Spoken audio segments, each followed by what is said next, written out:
going on, everybody? Welcome back to Phones and Drones. So we have had a few days to play with the new Tab S9, and it's awesome. Full disclosure, everything off to the side, this baby is really well built. Not sponsored in any way from Samsung. I truly just believe this baby could be the best Android tablet out. We have a whole bunch of new competitors out there. The Pixel Tab's out. That's meant for a whole other use case, basically, than what something like this is made for productivity in mind, rather than multimedia. The OnePlus Pad just came out. That is half the price almost than what you can get the base S9 for. However, just how well Samsung's been doing tablets shows in this baby here.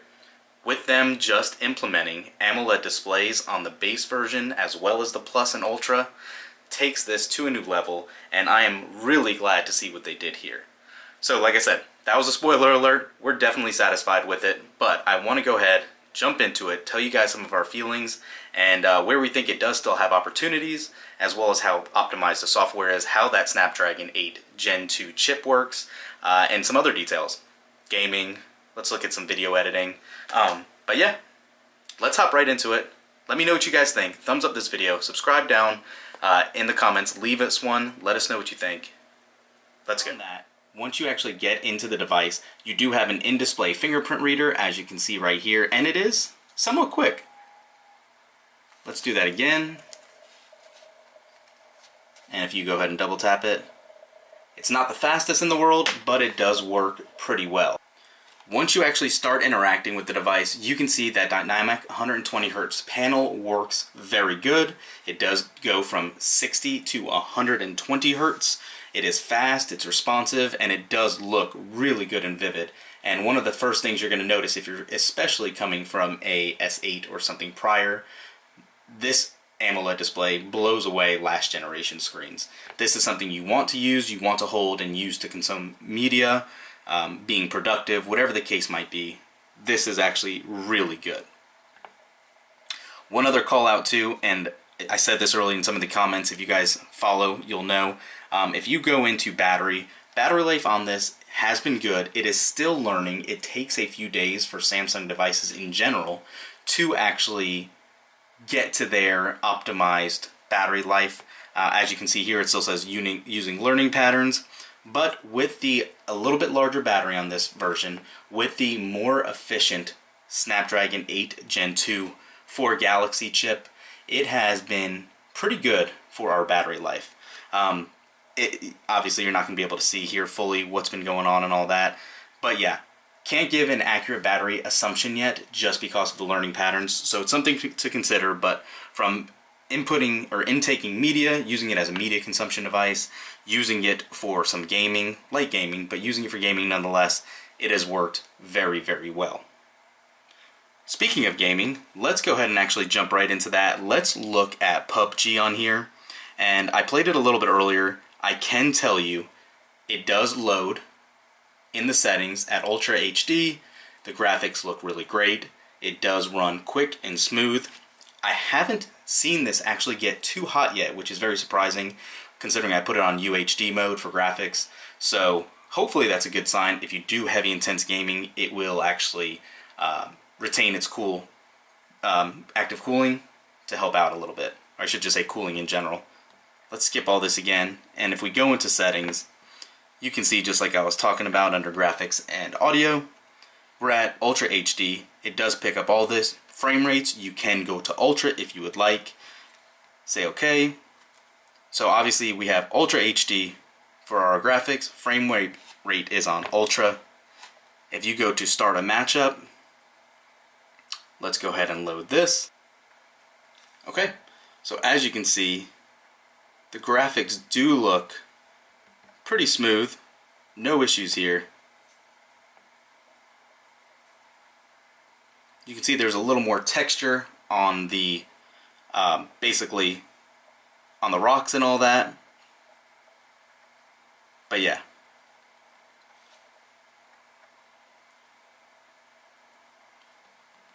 It looks good. Works very smooth. You can see how quick interacting is, looking around. There's not a glitch to be seen.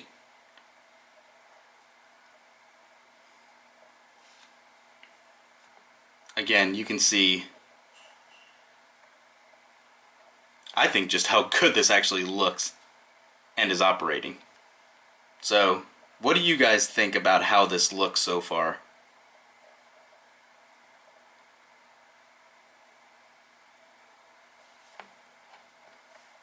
You guys impressed?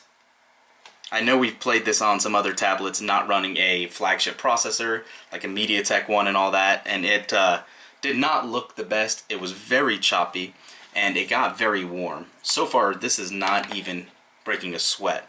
Obviously, there hasn't been anything heavy duty yet, but just so you guys know, it's staying cool so far. And you can see. So yeah.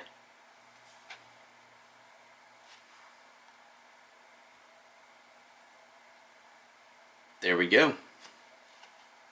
I think it still looks really great. But again, I'm not a big gamer. It's here, it works as well. One thing, if you're going to do some light video editing or even a little heavier duty ones, I have CapCut here, and we did use this, and I put together a quick little project mainly to show off a couple of things here. So actually, let me exit out of this.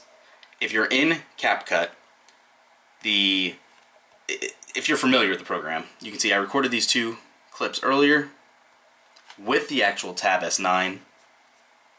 And once you actually load them and add them, I think it works better in portrait orientation for this specific video.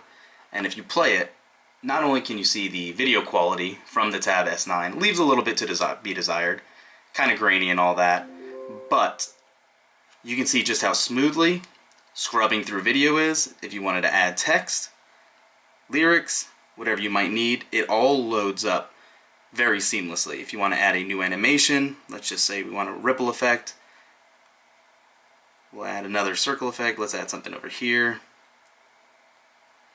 Let's add a sticker. You can see just how smooth even video editing is. Let's add blur. Keep that in there. So yeah, it works pretty well. It will downscale if you need. Obviously, we're running at 720p here. If we go to 1080 or 2K or 4K, depending on what your recording video is in, you can do all that as well. So again, we did a little quick run through earlier, and it worked very good. One other thing I know a lot of people like using it for is multitasking, and that works very well here. So not only is everything smooth that you're going to be watching on your display, but if you do want to go ahead and pull up your notes while you're working on something, you can obviously do that just as easily as ever, and including a third window if you want. You can have floating windows. I truly don't know how useful one of those small windows might be at some point, but as you can see, it's very easy to resize, and it is very responsive in the process. I gotta say though, as nice as this is, and as all compliments we've been giving it is, this is a premium device, and it comes with that premium price tag. So these are not cheap. They start at about $800, excuse me, and it goes up from there. I can tell you that the build quality is amazing. I do love just how thin it is. As a multimedia machine alone, it is worth the price. The speakers on this sound amazing. The display is fantastic. And if you're coming about it from a productivity standpoint, you have this baby right here that magnetically attaches, as it always has. This S Pen is just as good as it's ever been, with some improvements to the latency. So if you want to just draw or do something of that nature, color, if you want to entertain your kids or something like that, you can hop in here. And not only do you have that capability very easily to do all of this, let me get out of that, right? You can obviously just write on it, draw, color in, whatever you need. But you do obviously always have those air gestures when you're close enough to the screen to actually use those shortcuts for whatever you'd like. I do have to say also, obviously, it's a Samsung product. They come with a lot of different accessories, and we do have that keyboard case that goes along with it.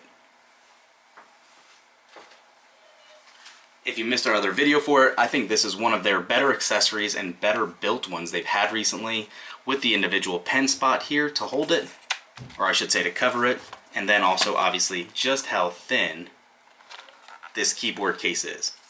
And if you're going to want to use it, all you need to do, you can actually line it up if you want at those pogo pins and just angle it back, or just make sure when you're done the camera holes line up and you're good to go. And again, it's that easy to use. The keyboard itself is very easy to type on, it's very responsive, and it automatically does not kick on the on-screen keyboard if it knows you have the dock in place, the keyboard dock, so you can only use the typing input. Makes it easier, gives you more screen real estate from that point as well. And then as always too, if you flip it around and tuck it behind it, the keys aren't gonna impact your screen. So yeah, a lot to cover in here. I hope you guys liked the video. Again, my thought process is, unless you want the larger display size, there is no reason this year to get a larger Tab S9 Plus or Ultra, especially with the Ultra now, because you're still having that notch and just a larger screen real estate. They come with 8 or 12 gigs of RAM, starting at 128 gigs of storage. This is the 12 gig, 256. Obviously, if you pre-ordered it, you're getting those upgrades for free, so it does help alleviate some of the financial strain on it if you choose to have higher RAM and higher storage. Let us know what you think in the comments down below. Thanks for watching, guys. We'll catch you in the next one. Peace.